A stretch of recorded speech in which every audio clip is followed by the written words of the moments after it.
As Reverend Munro lights our chalice this morning, I invite you to rise, speak aloud our affirmation. If you are on Zoom, if you would keep muted also as you do so, the words are printed in your chat line. Love is the doctrine of this church. The quest for truth is its sacrament, and service is its prayer. To dwell together in peace, to seek knowledge in freedom, to serve human need. For these high purposes do we unite in worship. Love is one of those words, those English words that I find confusing at times. It can be a noun or a verb. It can be specific, general. It can be very precise and yet ambiguous. And in both speaking and hearing the word, we can attach lots of different meanings to it. And that can get us into a lot of trouble. Now, the Greeks had more than one word that translates as love, which I think is far more useful.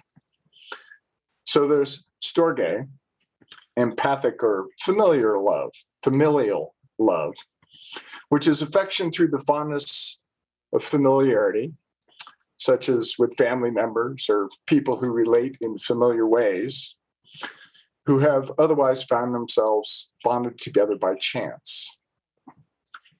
And so, this is a natural love and affection of a parent for a child. And it's described as the most natural, emotive, and wildly diffused of loves. There's friendly love, philia, which is the strong bond between people who share common values, interests, or activities, such as friends or colleagues or comrades in arms. And then, of course, there's eros, the romantic, passionate love driven by desire. And we're all familiar with these kinds of love. They're a central part of what makes us human, essential to the human condition. And they bring us both pain and joy, disappointment, and delight. And then there's the Greek word for divine love, agape. In Christian theology, this is the love of God for humanity. But in a broader sense, it's that universal, unconditional love which persists regardless of changing circumstance. And this kind of love shows up in one form or another in many cultures and places. And this is what we talk about when we talk about love in Unitarian Universalism. And it's very specifically grounded in our Universalist heritage. Universalist Christians believed in universal salvation, that a just and loving God could not condemn anyone to eternal torment, and that all souls were eventually reconciled with God. And this was in very sharp contrast to the prevailing belief that salvation was for the elect and that morality depended on fear. Fear that people would not act well without the threat of punishment at the hands of an angry God. Indeed, there was a time that you could get out of jury duty by being a Universalist, since people thought you couldn't possibly judge moral issues if you believed in divine forgiveness. There's a story told about an exchange between the prominent Universalist preacher Hosea Ballou and a more traditional religionist. The man said, "Brother Ballou, if I were a Universalist and feared not the fires of hell, I could hit you over the head, steal your horse and saddle, and ride away, and I'd still go to heaven." Hosea Ballou looked at the man and said, "Well, if you were a Universalist, the idea would never occur to you." Now, this idea of universal salvation is still suspect. It's still considered heretical. And not long ago, the evangelical pastors Rob Bell and Carlton Pearson were driven from their churches when they dared to preach the message of universal reconciliation and question the torments of hell. But they weren't preaching anything new, really. Hear these words of the early Universalist minister Elihanan Winchester from 1788. How dreadful the thought that God should punish his creatures to all eternity without having the least design for their good or happiness. Can a wise and just God punish for no purpose, but merely to satisfy what they call vindictive justice, which they say can never be satisfied to all eternity? Endless misery seems to reflect upon the character of God, and for that very reason, I cannot believe it to be true. Now, this idea of universal salvation rapidly expanded into the idea of a more inclusive religion based on universal love. Because if God loves everybody unconditionally, then how could we aspire to less? This aspiration led many Universalists to be early advocates for many social reforms: the abolition of slavery, women's rights, prison reform. Sojourner Truth's "Ain't I a Woman" speech was given at a women's rights convention held at a Universalist church. Clara Barton, the first president of the American Red Cross, was a Universalist. The Universalists were the first to ordain women, and by the time women had gained the right to vote in this country in 1920, 88 women had been ordained as Universalist ministers, while the Unitarians had ordained 42. By that time, the Universalists were contending very strongly, that the hell we must concern ourselves with is not hell in the next world, but the hell we humans create right here on earth. And so we're called to love the hell out of this world.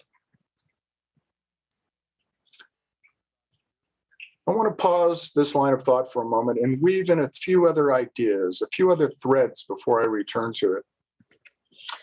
And the first of this is that our theology, our Unitarian Universalist theology, is obviously no longer Judeo-Christian. And we hold that lineage as one of our sources, if not the primary source. But I don't want to forget that our journey as a faith has taken us through humanism as well, and it also draws from many other sources. Humanism asks the question, what is the source of our values and ethics? And it answers that our ethical values are derived from human needs and interests as tested by experience. They arose from our evolutionary history as social animals. And being social animals, we needed rules for living together. And the basic rule is that we must not behave in an antisocial manner, that we should help and support our fellow members of society and act not for ourselves alone, but for family and friends and the whole community. Because we succeeded not as individuals, but as groups. And one of the more obvious proofs of this is that we see similar values and ethical constraints across all human cultures, whether they're theists or non-theists, pantheists, pagans. The other question it asks is, who or what will save us if not ourselves? No one, it answers, which aligns remarkably well with the universal insistence on humanity solving humanity's problems rather than waiting on or relying on God's aid. And humanism is also concerned with love. To quote Michael Werner, past president of the American Humanist Association, for all the talk about reason and science, humanism is really about a passionate love affair. It's a love affair with life, not a mythical hereafter. Humanism is a love affair with a progressive vision of civilization where each of us can add to our growing library of wisdom, our evolving knowledge of what there is, and of what is truly important. None of the great achievements in history would have been possible without a love of the adventure, of learning, and of creating a better life. We have had great cultural achievements in science and art, music, literature, philosophy, history, and political thought that all inform each other and were born of that long humanist tradition. Humanism is merely that ongoing, evolving life stance that challenges us beyond atheism, beyond our own self-centeredness, and beyond our own fear of larger commitments to embrace the best of what we and society can be. Some have neglected to use the full breadth of humanism's resources. Some would see science answering everything we need to know, but that ignores the many tools that humanities have given us. Democracy and the concepts of human rights are gifts of history and civilization. Philosophy gives us tools for critical thinking and a conceptual framework. Literature and art heighten our awareness about what values are important. And as Curtis Reese, one of the founders of modern day humanism, said, we must relate to others in a purposeful fashion in order to weave the best personal values into a noble social order. And what is beloved community, if not a vision of a noble social order?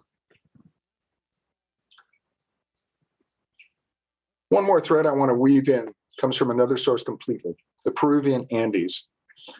And two of the foundational principles of their culture is expressed by their mystics and shamans. They have a lot of other principles and they work with complex religious and social technology, but I want to keep this simple. And the first of these principles is munai, which could be translated as love, but simply means unconditional acceptance. Unconditional acceptance of what? Of everything, of everyone. Yeah, even those other people, you know, the ones I'm talking about, the ones we disagree with and sometimes don't like. Unconditional acceptance. And the second principle is aini, which is the principle of reciprocity, based on respect for every living thing, and whose desired outcome is that all interactions, social, personal, energetic, commercial, political, be mutually beneficial. And that's a prescription for a noble social order. Before I return to where I left off, I want to return to the concept of agape. And it's not surprising that quite a number of theologians have spent quite a lot of time on this subject. Theologians love to analyze and debate the finer points of scripture and meaning. And although they don't always agree on everything, most of them agree that what distinguishes this higher love from other kinds of love is how it reciprocates. Agape is about right action in response to the realities of the world. Agape returns evil with good, damage with forgiveness and healing, with that which serves the greater good, with what is mutually beneficial. And so we see that all of these threads weave themselves together into a strong and beautiful whole.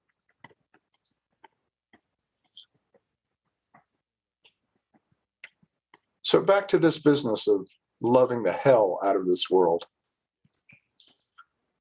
The most helpful way to talk about this kind of love is to say that it promotes overall well-being, the survival and flourishing of all sentient beings, because all beings want to survive and flourish.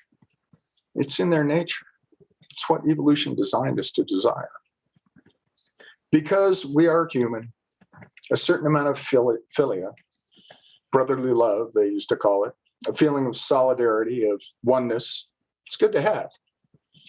But agape does not require us to feel all warm and fuzzy about people or things or events. Love asks us to accept them as they are.